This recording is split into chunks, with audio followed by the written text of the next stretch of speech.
जयपुर गांव में एक सोनू नाम का धोबी रहता था। उसके पास बहुत सारी मुर्गियां थीं, मुर्गा, और वो रोज 100 अंडे देती थीं। वो उन अंडों को टोकरी में रख लेता था। सोनू अपनी पत्नी से बोलता है, सीमा, मैं अंडे बेचने जा रहा हूँ, मुर्गी को दाना डाल देना। हाँ जी, डाल दूंगी।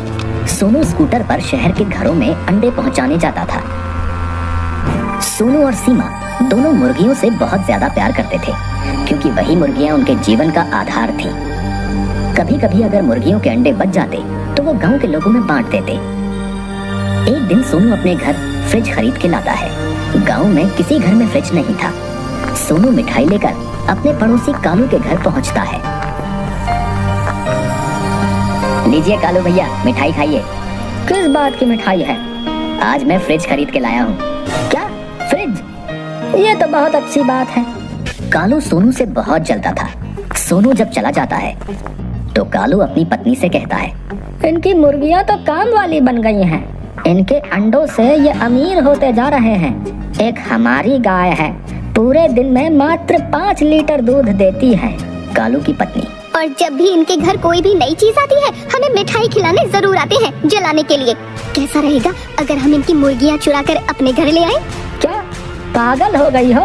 कालू की पत्नी, अरे तुम पागल हो गए हो क्या? मुर्गियों को यहाँ ले आओ और उन पर निशान लगा देंगे, और गांव वालों को कह देना कि बाजार से नई मुर्गियां लेकर आए हैं। कालू पत्नी से बोला, बात तो तुमने सही कही है।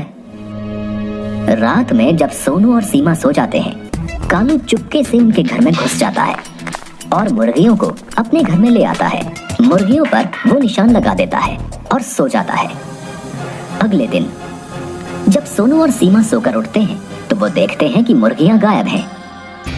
भगवान, ये मुर्गियां कहाँ चली गई? बेचारे सोनू और सीमा अपने पड़ोसियों पर बिल्कुल भी शक नहीं करते। पूरे गांव में मुर्गियां तलाशते रहते हैं।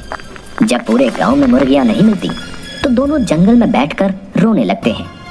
उस दिन दोनों खाना भी नहीं खाते। सीमा, पता नहीं हमारी मुर्गियां कौन ले गया।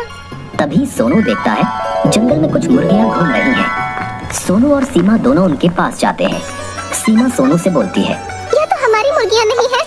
हाँ, ये तो हमारी मुर्गियां नहीं है, लेकिन लगता है भगवान ने इन्हें हमारे लिए भेजा है, वरना ऐसे घने जंगल में किसी को मुर्गियां कैसे मिल जाएंगी। सोनू और सीमा उन मुर्गियों को अपने घर ले आते हैं। अगले दिन सीमा मुर्गियों के अंडे उठाने लगती है। तभी उसे एक सोने का अंडा दिखता है। अरे सुनते हो, देखो मुझे क्या मिला है। क्या?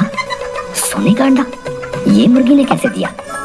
अगले दिन जब मुर्गियां अंडे देती हैं तो उसमें एक और सोने का अंडा दिखता है। लगता है ये मुर्गी रोज एक सोने का अंडा देती है। सोनू और सीमा को रोज एक सोने का अंडा मिलने के कारण वो लोग जल्दी ही अमीर हो गए। वो जल्दी एक बड़ा घर बनवा लेते हैं और गाड़ी भी खरीद लेते हैं। उधर कालू जब भी मुर्गियों के अंडे उठाता तो मुर्गियां कालू को चोंच मारती। कालू और उसकी पत्नी मुर्गियों को मारते थे और जबरदस्ती अंडे उठाते। इन मुर्गियों ने तो नाक में दम कर दिया है। वहाँ इतने प्यार से अंडे उठाने देती थी और यहाँ ये मुर्गियों ने इतना नाटक करते हैं। कालू की पत्नी, सोनू का तो इतना बड़ा घर बन गया और उन लोगों ने गाड़ी भी खरीद ली।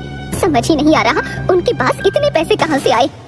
कालू रात में सोनू के घर जाकर देखता है और चुपके से सोनू और सीमा की बातें सुनने लगता है। सोनू, आज हम जो भी हैं अपनी मुर्गियों के कारण हैं।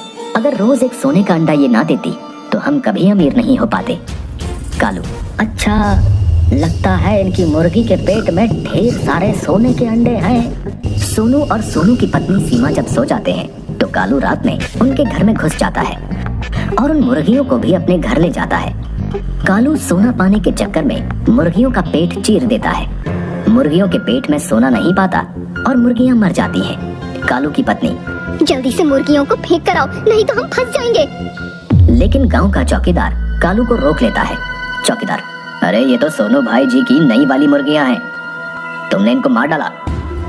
चौकीदार कालू को पकड़कर सोनू के घर ले जाता है। सोनू, कालू, तुमसे तो ये उम्मीद नहीं थी, हम तुम्हें कितना अच्छा समझते थे।